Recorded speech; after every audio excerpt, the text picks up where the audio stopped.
Welcome to the Covert Narcissism podcast. I'm your host, Renee Swanson. I am not a therapist, and you are not a victim. Before I knew what a covert narcissist was, I knew that the conversations we were having, they just didn't make sense. I knew I always walked away feeling worse than I did before, feeling less connected, more distant. I knew that the more I tried to explain myself, the more confused I became. In today's episode, we're talking about circular conversations. You know, those emotionally draining, logic-defying, soul-twisting dynamics that they just happen when you try to resolve conflict with a covert narcissist. I mean, have you ever tried to resolve conflict with a covert narcissist? It's not possible. In fact, it's not even that it's not possible, it's maddening when you try to do this. You see, conflicts are a normal part of every relationship. They are simply going to happen, but you resolve them. You have to. You can't just pretend they don't exist. You can't just ignore them and wait for them to go away, at least not for any length of time in a relationship that matters. Things simply have to be able to resolve.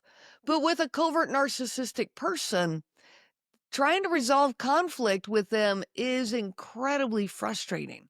It's exhausting, time consuming, and straight up maddening. To me, this was one of the most painful parts of my entire marriage.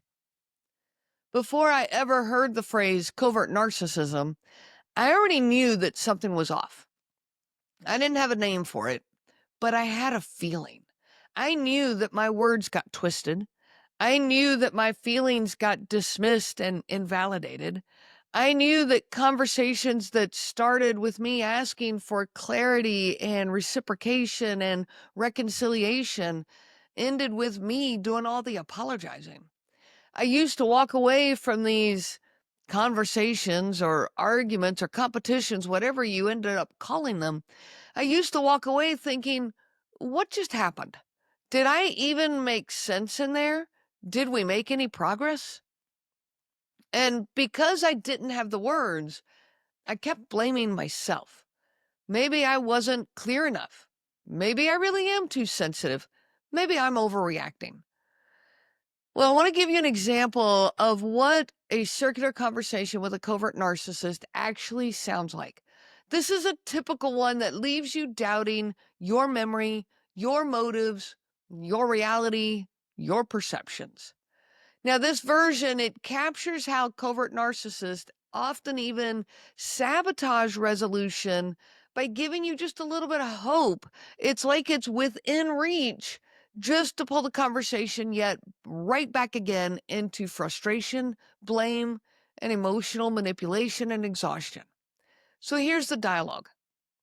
Let's start with the covert narcissist. So you just decided to go out last night without even checking with me? You respond, I told you 2 days ago that I had plans with Rachel. I haven't seen her in months. Yeah, but you didn't ask how I felt about it. You just assumed it was fine. Because we didn't have anything planned. You said you were working late, so I figured it was okay. That's not the point. You used to care about including me. Now you just go do whatever you want and you expect me to be okay with it. Wait a minute. I do care. I let you know what was going on. I just wanted one night to catch up with a friend. This wasn't meant to hurt you. You say that now, but you didn't even text to see how I was doing. You didn't text me either, because I figured you were too busy having fun to care about how I was doing.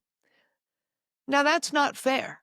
I wasn't ignoring you. We just didn't text that day. I was just enjoying some connection outside of this house, which I think we both need sometimes. So clearly I'm not good enough for you that you have to go find connection somewhere else. You are all I need, but apparently I can't be that for you. Sorry you married such a loser. I never said you were a loser. Just because I want to do things with other people too, doesn't mean I don't love you. It doesn't mean that I don't want to be with you. I do love you. I do care about you. I don't know. It just feels like I don't matter. But you do matter. I'm not trying to push you away. I just need a little time with my friend, that's all. I'm sorry that it felt like rejection.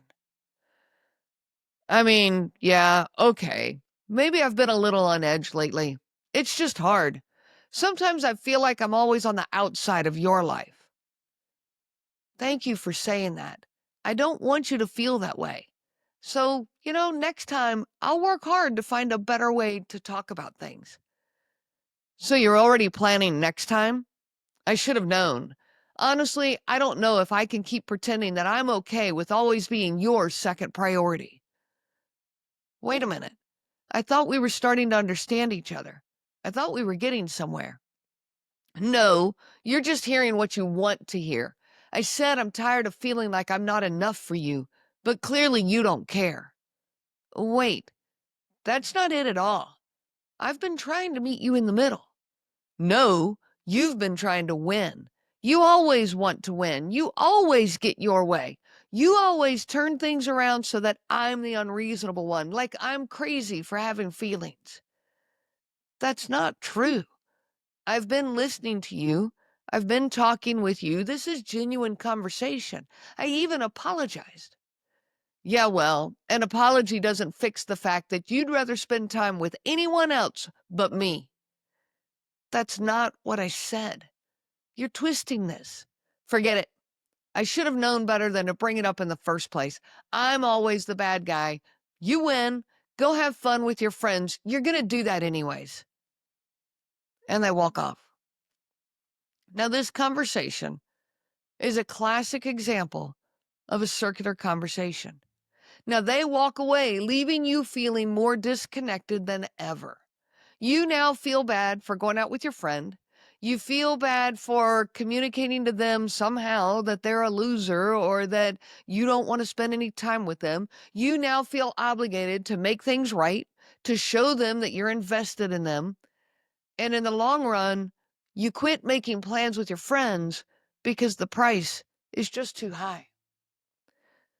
Now, in this particular example, you have this moment in the middle where it feels like the conversation is going in a good direction.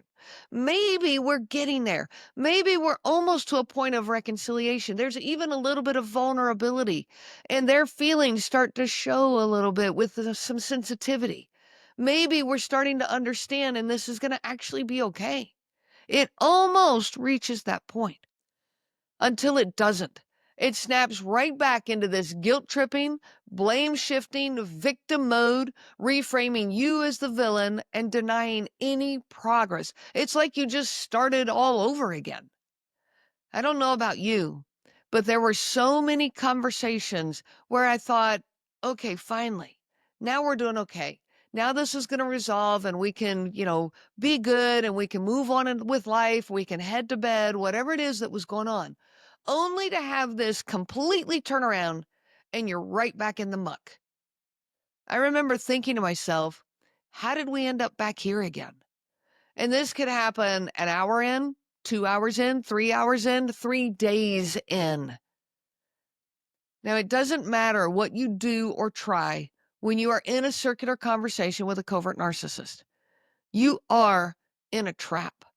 You try to be calm and they say you're being cold. You try to show emotion and they say you're being dramatic. You try to clarify and they say you're arguing. You try to connect and they say you're being selfish. No matter what road you take, the destination is always the same. You're the problem here. Now, what makes these conversations so destructive? There's a few things here that really stand out. One is that there's no resolution. I think that is the most painful piece of all of this. Things never actually get resolved. They just pause until next time, and they'll get brought up again and again. They get swept under the rug until they're not under the rug anymore. They're shifting goalposts. Just when you think you're reaching understanding, it moves yet again. Just when you think you've got a direction that needs to be taken, it moves again. There's victim role reversal. You bring up your pain, but they become the wounded one. and there's reality distortion. Your version of events never matters. Your version of events is minimized, denied altogether. Basically, there is no space for you, your thoughts, your feelings, your perceptions. They don't want clarity. You need to understand that. They don't want resolution. They want to win. They want to control. Now, here's another dialogue, and this one shows a classic example of gaslighting. So, after an evening event that you thought went quite well, and they seemingly thought went quite well, at least they showed that, this is now the next morning. We'll start again with the covert narcissist. So, I just didn't exist last night. Wait, what? What do you mean? At the party, you spent the whole time chatting with everyone else, but I wasn't worth your time or attention. It was like I wasn't even there. What are you talking about? I introduced you to 3 different people. I kept checking in with you. I even asked if you were okay when you looked a little quiet sitting off by yourself. You only introduced me to them when I walked over. You didn't ask me to join you. You clearly didn't really want me there. Like, you just introduced me then to look good. You were doing it all for show. That's not true. I invited you to come because I wanted you there. I was making an effort to make sure you felt included. You had no problem laughing with everyone else, but with me, it felt cold, like I was some obligation. I'm really confused here. I thought we were having a good time. You sure seemed like you were having a good time. I was trying to make sure you felt comfortable. It's like I'm invisible to you unless someone else is watching. You have no idea how hurtful it is to stand in a room full of people and feel completely alone next to the person who's supposed to care. Now I'm going to put a pause here, and I'm going to say what thought goes through your mind.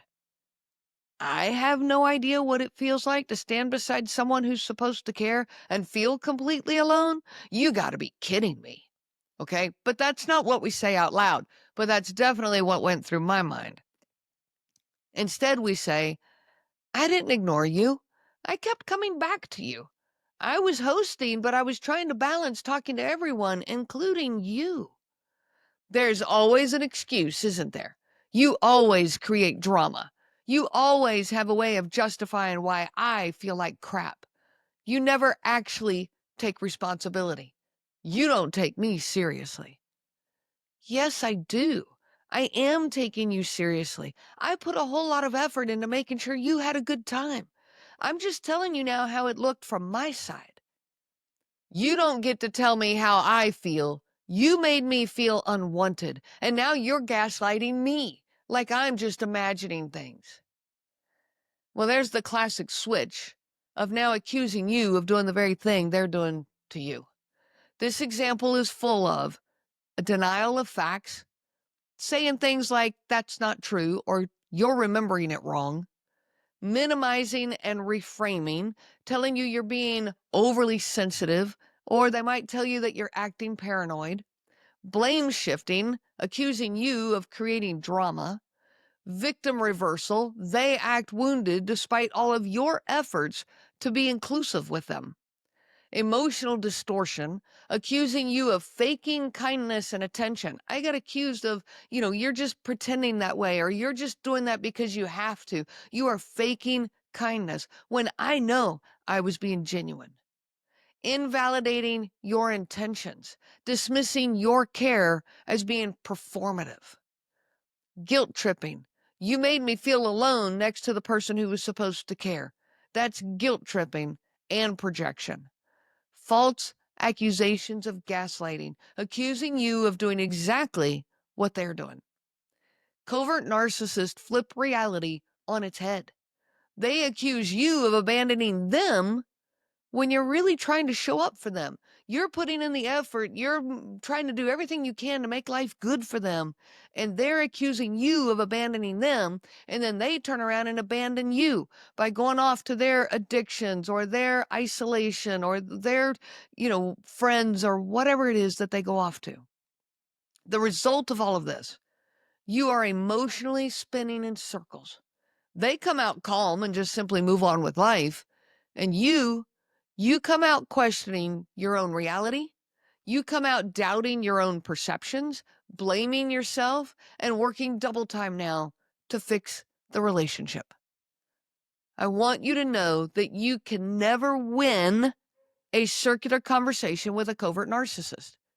There is no win. In conflict resolution within a marriage, I define win as reaching resolution, coming to mutual understanding and reuniting with love and deeper trust.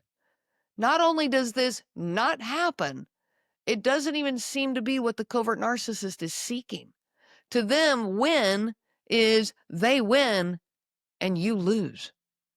I get my way and you don't. I get my opinion validated and you don't. See, with them, their win makes you lose. So you lose because resolution doesn't happen, and you lose because they win. So what do we do? What's the solution here? Stop spinning in the circular conversation.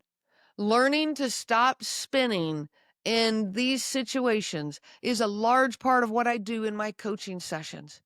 I can absolutely help you to begin the process of getting off this hamster wheel with them, no matter the circumstances of your current situation. Now, right now, I'm going to give you a few simple steps to get you started on that process. Number one is the validation boundary combo. Hey, I can see that you're upset and I care, but I won't keep defending myself when I know I acted with integrity. You validate their feelings and you set your boundary. And boundaries are for you, not for them. Not you won't keep talking to me that way.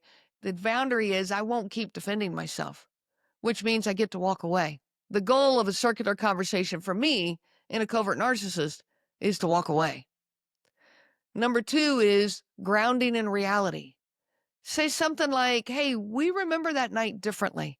I'm willing to hear you out, but not if it requires denying my experience. So yes, I can hear him or her out, but I'm not going to deny what I went through, and I'm not going to defend myself.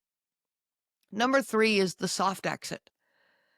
This is where you simply get yourself out of the situation.